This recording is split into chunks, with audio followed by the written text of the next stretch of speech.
Jesus, manso e humilde de coração. Vigiar é fazer crescer os dons de Deus. A liturgia do 33º domingo do tempo comum recorda a cada cristão a responsabilidade de ser, no tempo histórico em que vivemos, testemunha, consciente, ativa e comprometida com o projeto de salvação que Deus Pai tem para nós. A liturgia esclarece que Deus nos confiou dons a serem postos em prática. Isso significa que cada dom nos impele a um serviço dentro da dinâmica do reino de Deus. O dom que recebemos exige de nós um compromisso de trabalhar por um mundo melhor. O Evangelho não é para ser retido, mas para ser proclamado e posto em prática. Contudo, além de um engajamento no projeto de Deus, as leituras de hoje nos exortam ao testemunho. Precisamos ser testemunhas comprometidas com o reino de Deus. Na primeira leitura do livro dos Provérbios, exalta os valores que devem revestir a pessoa que é virtuosa: vigilância, compromisso e generosidade. Essa mulher descrita pelo livro dos Provérbios administra sua casa com diversas pessoas, incluindo numerosa família, com vários empregados. A bondade e a prudência dessa mulher evita que essas pessoas passem necessidades. Essa mulher não é mero acessório para o marido, mas é valorosa em si mesma. É semelhante a tantas mulheres de nossa época que mantêm sozinhas a família com o próprio trabalho, unindo a sua capacidade administrativa, trazendo bem para a família em todas as atividades que fazem. Essas mulheres são um símbolo da perspicácia e da prudência. E por isso são metáforas da igreja que estão na história, aguarda e prepara a vinda do Senhor. Na segunda leitura, é possível que os tessalonicenses tenham perguntado a Paulo sobre o tempo da parousia, da vinda do Senhor, da segunda vinda do Senhor. Paulo, entretanto, não dá uma resposta direta quanto ao tempo e à hora. Ao contrário, mostra e ignora esse dado completamente e insiste na vigilância e na sobriedade com o qual devemos viver em função daquele momento ignorado, para que não sejamos pegos de surpresa quando esse dia chegar. Mais do que ficarmos preocupados com o quando irá acontecer a segunda vinda do Senhor, nós devemos levar a sério a nossa vida. Devemos estar sempre preparados, vivendo na fidelidade aos ensinamentos de Jesus Cristo. A parábola dos talentos do Evangelho de Mateus nos diz como deve ser a nossa espera. Deve ser feita de risco, ousadia, coragem, desafio, criatividade e responsabilidade. A fé nos é confiada não como uma barra de ouro que se trata de manter em cofre, mas como um dom a ser valorizado, a fazer frutificar. A fé deve ser imaginativa e criativa, o oposto da preguiça e do conservadorismo.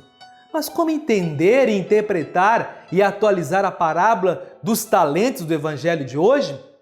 Na verdade, essa parábola não é uma exaltação, um aplauso à eficiência, não é uma apologia para quem sabe gerar lucros, não é um hino à meritocracia, mas é uma verdadeira contestação em relação ao cristão que muitas vezes é morno, sem iniciativa, contente com aquilo que faz e atua, medroso diante da mudança exigida por novos desafios ou pela mudança das condições culturais da sociedade.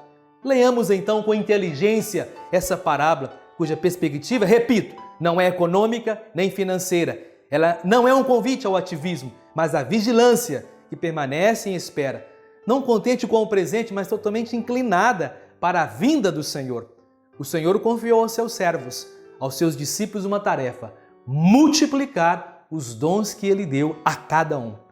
A diversa quantidade de talentos distribuídos sublinha a ideia de que somos diferentes, devendo por isso mesmo complementar-nos, como bem nos ensina o apóstolo Paulo a respeito das diversidades dos dons e dos carismas. Primeira carta aos Coríntios, capítulo 12. Na parábola, o problema se apresenta com a diversa atitude diante dos talentos recebidos.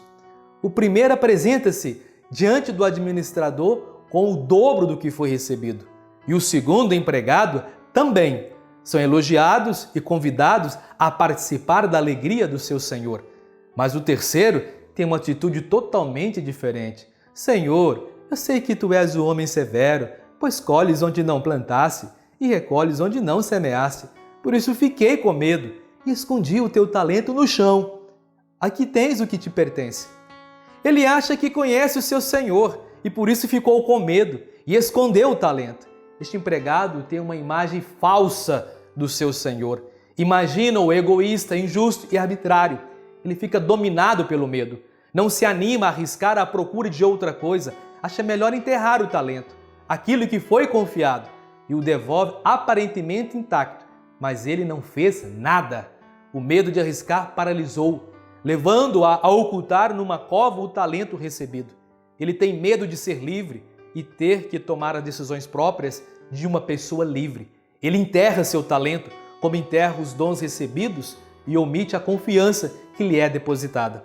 Escolhe a comodidade que lhe traz segurança aparente, mas que não frutifica em nada.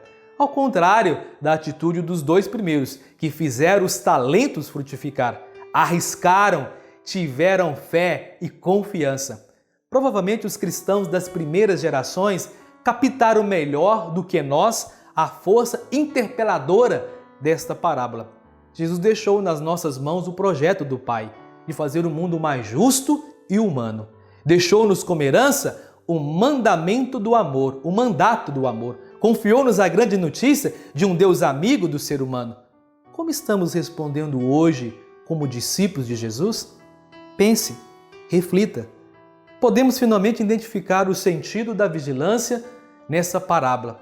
A autêntica vigilância não é espera passiva, mas é atitude, é serviço em prol do reino, através da multiplicação dos dons confiados pelo Senhor à comunidade. Quem pensa apenas em conservadorismo, nos costumes, trai a confiança depositada pelo Senhor. O reino exige decisão, ousadia, criatividade e liberdade para o uso dos dons recebidos. Ser vigilante é, portanto, não ter medo de arriscar, é colocar-se a serviço da comunidade, a serviço do reino, expondo os dons recebidos, mesmo correndo risco. Portanto, a vigilância perfeita é viver cada dia do que Jesus ensinou, fazendo bem a todos. Amigos e irmãos, convido-os a partilhar essa homilia nas suas redes sociais. Vamos juntos evangelizar. Inscreva no nosso canal do YouTube, dê seu like, comente e compartilhe. Sejamos homens e mulheres do bem, comprometidos com a boa notícia, com o Evangelho. Que Deus nos abençoe sempre. Pai, Filho e Espírito Santo.